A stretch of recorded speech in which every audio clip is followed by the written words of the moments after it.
India எந்த நேரத்திலும் தாக்குதல் நடத்தலாம் என்ற அச்சத்தில் காஷ்மீர் எல்லையில் ஆயுதங்களை குவிக்கும் பாகிஸ்தான் ராணுவம். எல்லை நோக்கி பீரங்கி உள்ளிட்ட ராணுவ வாகனங்கள் செல்லும் வீடியோக்களை வெளியிட்ட பாகிஸ்தான் ஊடகங்கள்.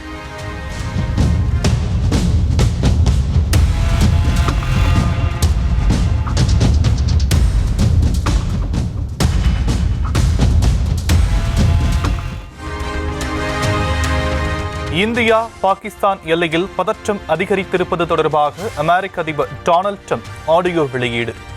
ஏதோ ஒரு வழியில் இரு நாட்டு தலைவர்களும் பிரச்சனையை தீர்த்து விடுவார்கள் என நம்பிக்கை.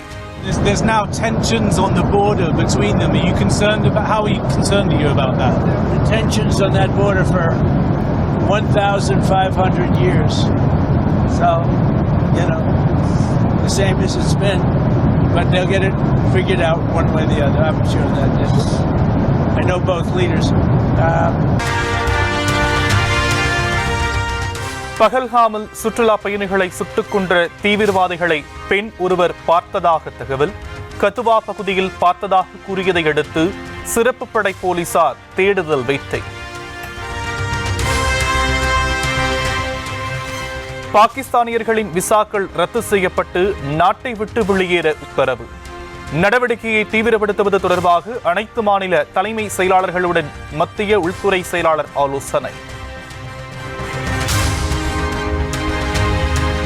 தாக்குதல் நடத்தப்பட்ட போது பஹல்காம் பைசரன் பகுதியில் ராணுவ வீரர்கள் இல்லாதது ஏன் என எதிர்க்கட்சிகள் கேள்வி.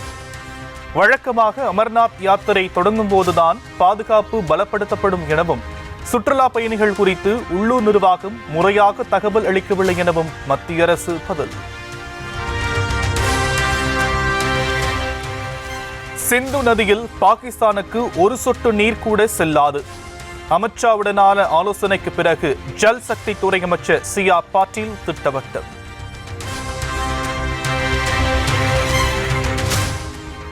பாகிஸ்தானுடனான சிந்து நதிநீர் ஒப்பந்தம் ரத்து செய்யப்பட்டதற்கு ஜம்மு காஷ்மீர் முதலமைச்சர் உமர் அப்துல்லா வரவேற்பு. சிந்து நதிநீர் ஒப்பந்தம் காஷ்மீர் மக்களுக்கு எதிரானது எனவும் கருத்து. We have never been in favor of the Indus Water Treaty. We have always believed that the Indus Water Treaty has been the most unfair document to the people of Jammu and Kashmir. Now what the medium to long-term implications of this are, that's something we will have to wait to see.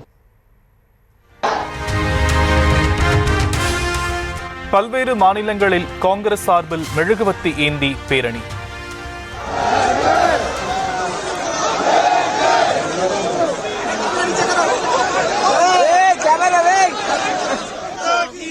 பயங்கரவாத தாக்குதலில் உயிரிழந்தோருக்கு அஞ்சலி.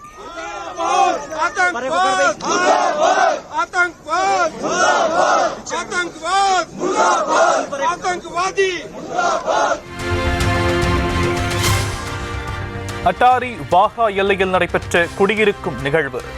பகைமையை உணர்த்தும் வகையில் எல்லை வாயில்கள் மூடப்பட்டு குடியிறக்கம்.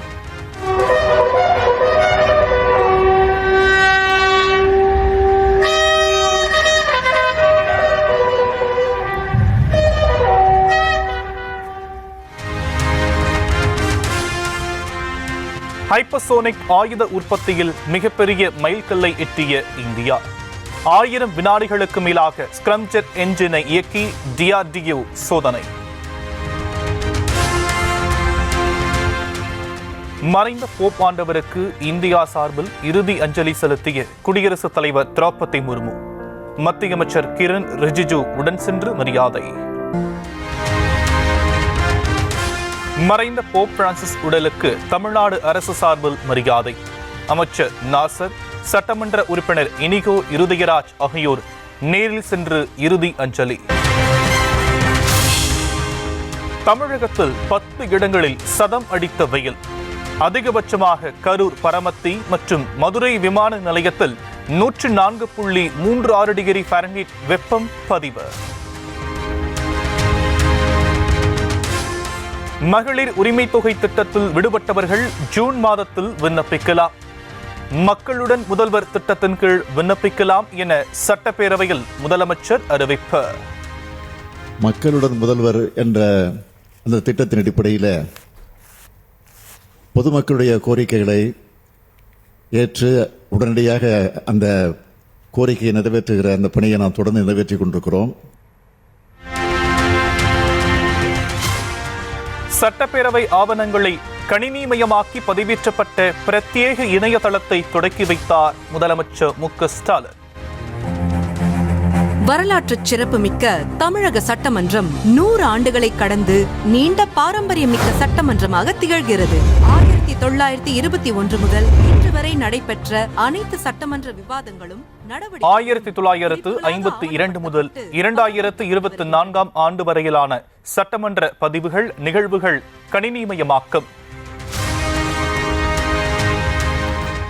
பாஜகவுடன் கூட்டணி அமைத்ததற்கான காரணத்தை மாவட்ட செயலாளர்கள் மத்தியில் எடுத்துக் கூறிய எடப்பாடி பழனிசாமி அதிமுக தொண்டர்களிடமும் விளக்கிச் சொல்லி சமாதானப்படுத்துமாறு அறிவுறுத்தியதாக தகவல்.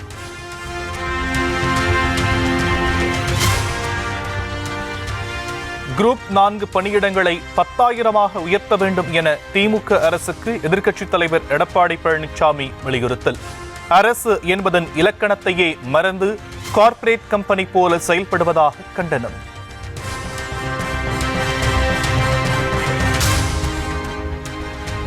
ஊட்டியில் ஆளுநர் கூட்டிய மாநாட்டில் பெரும்பாலான அரசு பல்கலைக்கழக துணைவேந்தர்கள் பங்கேற்காமல் புறக்கணிப்பு. மத்திய மற்றும் தனியார் பல்கலைக்கழகங்களின் துணைவேந்தர்கள் மட்டுமே பங்கேற்றதால் RN ரவி அதிர்ச்சி. A+ சரித்திர பதிவேடு குற்றவாளிகளான ராக்கெட் ராஜா, நெற்குன்றம் சூர்யா, லெனின் ஆகியோர் சென்னைக்குள் வர தடை. நீதிமன்ற வழக்கு மற்றும் காவல் நிலைய விசாரணையை தவிர்த்து பிற காரணங்களுக்காக வரக்கூடாது என காவல்துறை அதிரடி. இலங்கை சிறையிலிருந்து விடுவிக்கப்பட்ட தமிழக மீனவர்கள் 14 பேர் தாயகம் வருகை. சென்னை விமான நிலையத்தில் இருந்து அவரவர் ஊர்களுக்கு வாகனங்களில் அனுப்பி வைக்கப்பட்டனர். நெய்வேலி NLC தொழிற்சங்க அங்கீகார தேர்தல் முடிவுகள் வெளியீடு. ரகசிய வாக்கெடுப்பில் தொழிலாளர் முன்னேற்ற சங்கம், அண்ணா தொழிற்சங்கம் தேர்வு. திருச்சி மாவட்டம் தொட்டியம் அருகே 3 கத்தி கொடுத்து விழுந்ததில் ஒருவர் சம்பவ இடத்திலேயே உயிரிழப்பு. கொலையாளிகளை கைது செய்ய வலியுறுத்தி உறவினர்கள் சாலை மறியல் போராட்டத்தில் ஈடுபட்டதால் பதற்றமான சூழல். பன்ருட்டியில் வெயிலின் தாக்கத்தால் டன் கணக்கில் பலாப்பழம் அழுகியதால் விவசாயிகளுக்கு பெரும் நஷ்டம். பழங்கள் பதப்படுத்தும் குடோன் அமைத்து தர வேண்டும் என தமிழக அரசுக்கு வலியுறுத்தல். ஊட்டி, கொடைக்கானல் உள்ளிட்ட கோடை காலத்தில் நடைபெறும் பல்வேறு கண்காட்சிகளுக்கு கூடுதல் வாகனங்களுக்கு அனுமதி வழங்க வேண்டும். நீலகிரி மற்றும் திண்டுக்கல் மாவட்ட ஆட்சியர்களுக்கு சென்னை உயர்நீதிமன்றம் உத்தரவு.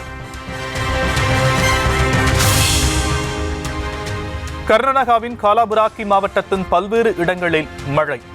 கோடை வெயிலுக்கு இதமாக மழை பெய்ததால் மக்கள் மகிழ்ச்சி. தெலங்கானா மாநிலம் ஹைதராபாத்தில் விலை உயர்ந்த மதுபானத்தில் கலப்படம் செய்த பார் உரிமையாளர் உள்ளிட்ட 3 கைது. பாட்டில் சீலை திறந்து மலிவான மதுபானத்தை கலந்து விற்பனை செய்ததைக் கண்டு அதிகாரிகள் அதிர்ச்சி. லண்டனில் உள்ள பாகிஸ்தான் தூதரகம் முன்பாக இந்திய வம்சாவளியினர் போராட்டம். பகல்காம் பயங்கரவாத தாக்குதலை கண்டித்து பாகிஸ்தானுக்கு எதிராக முழக்கம்.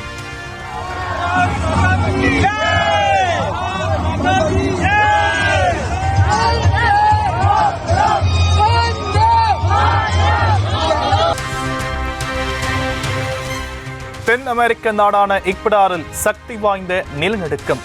ரிக்டர் அளவுகோலில் 6.3 பதிவான நிலநடுக்கத்தால் கட்டிடங்கள் சேதம். காஞ்சிபுரம் காமாட்சியம்மன் கோவிலில் தங்க திருத்தேர் உற்சவம் கோலாகலம். சித்திரை மாத 2ஆம் வார வெள்ளிக்கிழமையொட்டி திரளான பக்தர்கள் சுவாமி தரிசனம்.